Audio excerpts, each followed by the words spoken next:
नमस्कार, आप देख रहे हैं 4 PM। मैं हूं आपके साथ सिमरन।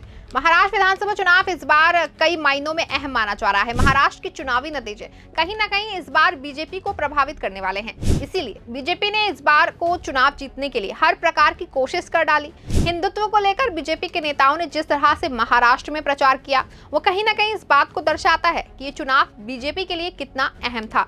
लेकिन इस बार महाराष्ट्र में जिस तरह से चुनाव हुआ और उसमें जिस तरह से वोटिंग हुई, उससे महायुति के खेमे में खलबली मची हुई है। क्योंकि इतिहास गवाह है कि जब भी चुनाव में मतदान के रिकॉर्ड टूटे तो बीजेपी के लिए परेशानियां बढ़ी हैं।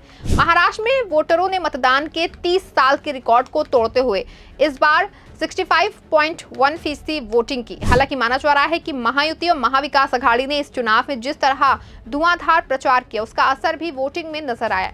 2024 के विधानसभा चुनाव में बम्पर वोटिंग के कारण राज्य की 100 विधानसभा सीटों पर करीबी मुकाबले की संभावना बन गई। लोकसभा चुनाव में भी महाराष्ट्र के वोटरों ने जमकर के मतदान किया और जिसका फायदा सीधा महाविकास अघाड़ी को मिला था। आपको याद हो कि 1995 में भी राज्य में रिकॉर्ड 71.69% मतदान हुआ था। तब महाराष्ट्र में पहली बार गैर कांग्रेसी शिवसेना बीजेपी गठबंधन की सरकार बनी थी। महाराष्ट्र में 288 सीटों पर मतदान की प्रक्रिया पूरी है। ऐसे में अब सभी की नजरें 23 नवंबर को आने वाले नतीजों पर टिकी हैं। हालांकि मतदान खत्म होने के बाद जारी हुए विभिन्न एजेंसियों के एग्जिट पोल में कुछ महायुति तो कुछ महाविकास अघाड़ी की सरकार बनते हुए दिख रही थी। लेकिन महाराष्ट्र में इस बार का वोटिंग ट्रेंड कुछ अलग ही कहानी बयां कर रहा है। ऐसा हम सामने निकल के जो आ रहा है, उससे बीजेपी जो है वो सबसे ज्यादा परेशान दिखाई दे रही है। महायुति के नेताओं की रातों की नींद उड़ गई है। महाराष्ट्र में सबसे ज्यादा वोटिंग कोल्हापुर जिले में 76.25% हुई, जबकि सबसे कम मुंबई शहर में 52.07% रही। बता दें कि महाराष्ट्र के सियासी इतिहास में अब तक 2 ही मौके ऐसे आए हैं जब वोटिंग प्रतिशत 65 से ज्यादा रहा। पहला मौका 1995 में आया जब यहाँ 71.69% मतदान हुआ और दूसरा मौका 2024 में यानी कि इस चुनाव में आया है जब 65.11% मतदान हुआ। राजनीतिक विश्लेषकों की माने तो विधानसभा चुनाव के दौरान महायुति और एनडीए के दलों ने अग्रेसिव कैंपेन किया। बीजेपी के बटेंगे तो कटेंगे और एक है तो सेफ हैं ने चुनावी माहौल की गर्मी बढ़ा दी। जिस तरह से एक समुदाय के खिलाफ जो नैरेटिव गढ़ा गया, उससे लोगों में गुस्सा था। उन्होंने तभी बदलाव की ठान ली थी। इसके साथ ही एनडीए की ओर से उद्धव ठाकरे और शरद पवार की भावात्मक अपील ने भी समर्थकों को घर से निकालने के लिए मजबूर किया। निर्वाचन आयोग के आंकड़े के अनुसार पिछले चुनाव के मुकाबले 2024 में वोटरों की संख्या में इजाफा हुआ है।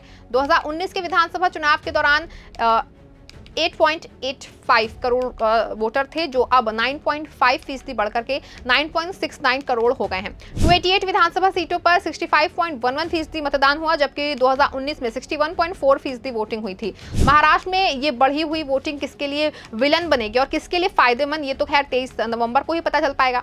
एक बात गौर करने वाली है कि वही बीजेपी को परेशान भी कर रही है कि अब तक देश के जिन राज्यों में ज्यादा वोटिंग हुई, वहां की सत्ता बदल गई। अभी हाल ही हरियाणा में चुनाव हुए और पिछले चुनाव की तरह ही वोटिंग हुई, यानी कि वोटिंग ना तो घटी और ना ही बढ़ी। इसका फायदा जो है बीजेपी को हुआ और सत्ता में वापसी हो गई। ऐसे में महाराष्ट्र में वोटिंग परसेंट बढ़ने से बीजेपी की धुकधुकी बढ़ी हुई है। चुनाव आयोग द्वारा जारी आखिरी आंकड़े के मुताबिक शहरी मतदाताओं की तुलना में ग्रामीण मतदाता अधिक संख्या में घरों से बाहर निकले।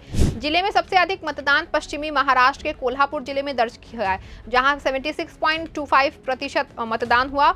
मुंबई शहर में सबसे कम 52.07% मतदान हुआ। कोल्हापुर जिले के करवीर विधानसभा सीट पर सबसे ज्यादा 84.79% मतदान हुआ। करवीर में मुकाबला जो है कांग्रेस उम्मीदवार राहुल पाटिल और दिवंगत विधायक पीएन पाटिल के बेटे शिंदे सेना के प्रत्याशी चंद्रदीप नारके के बीच है। अस्पष्ट और उलझी हुई महाराष्ट्र विधानसभा की सभी 288 सीटों पर मतदान ने अपना फैसला ईवीएम के हवाले कर दिया है।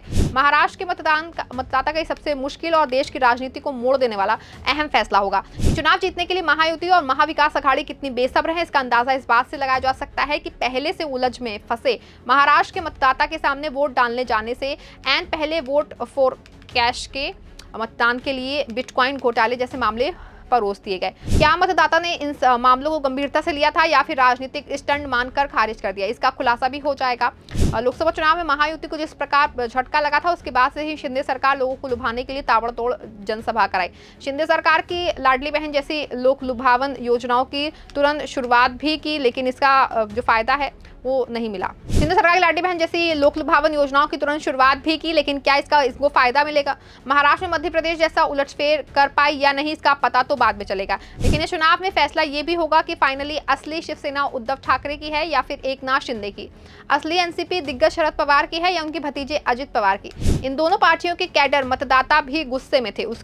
उनका जो गुस्सा है वो इस बार ईवीएम में देखने को मिला। राष्ट्रीय राजनीति के लिहाज से देखा जाए या ये फैसला बताएगा कि मतदाता भाजपा के बटेंगे तो कटेंगे जैसे उग्र हिंदुत्व के मुद्दे के साथ गए, या फिर महंगाई और बेरोजगारी उनकी परेशानी का सबसे बड़ा कारण रहा। किसानों ने अपनी फसल का दाम नहीं मिलने और कर्ज जैसी समस्याओं पर गुस्सा निकालकर वो हिंदुत्व के नारे और जातियों के जाल में फंस के असल मुद्दों से हट गया। मराठी अस्मिता का नारा और महाराष्ट्र के उद्योग गुजरात ले जाने का आरोप मतदाताओं ने सही मान लिया या गलत? सबसे अहम सवाल जिसका जवाब मिलेगा वो ये है कि क्या उद्धव का 2.5 साल के लिए मुख्यमंत्री का पद ना देकर भाजपा के रणनीतिकारों को गलती तो नहीं की? ये भी इस बार के नतीजे स्पष्ट देंगे। इस बार करीब 3% ज्यादा मतदान हुआ है, लेकिन इस बार भी सत्तारूढ़ महायुति को ज्यादा फायदा होगा, क्योंकि 2009 में 60% मतदान हुआ था, जो 2014 में 3% से ज्यादा बढ़ा था, मगर उस समय के सत्तारूढ़ को भी यानी भारी नुकसान हुआ था। यानी कि मतदान प्रतिशत घटे या बढ़े, इसका एक जैसा असर हर चुनाव में एक जैसा होता।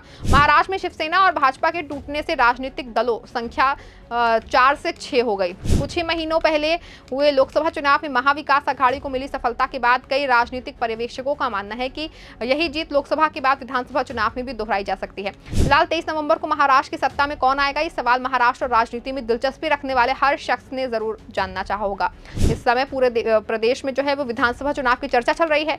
इस चुनाव में कौन सा फैक्टर काम करेगा, किन जातीय समीकरणों का गणित चलेगा, महाराष्ट्रवाड़ा में क्या होगा, विदर्भ में कौन आएंगे कौन नहीं आएंगे, कौन जीतेगा, मुंबई की जंग कई वजहों से नतीजा इसके पक्ष में आएगा, ये देखना महत्वपूर्ण होगा। फिलहाल महायुति के इस भ्रम में नहीं रहना चाहिए कि जो मध्य प्रदेश में हुआ वो महाराष्ट्र में किया जा सकता है। महाराष्ट्र अन्य राज्यों से अलग है, महाराष्ट्र की अपनी स्थिति है। इस राज्य को एक प्रगतिशील राज्य कहा जाता है, लेकिन इस राज्य में कई बड़े झगड़े और दंगे हुए, लेकिन आखिरकार महाराष्ट्र की मुख्य संरचना नहीं बदली है।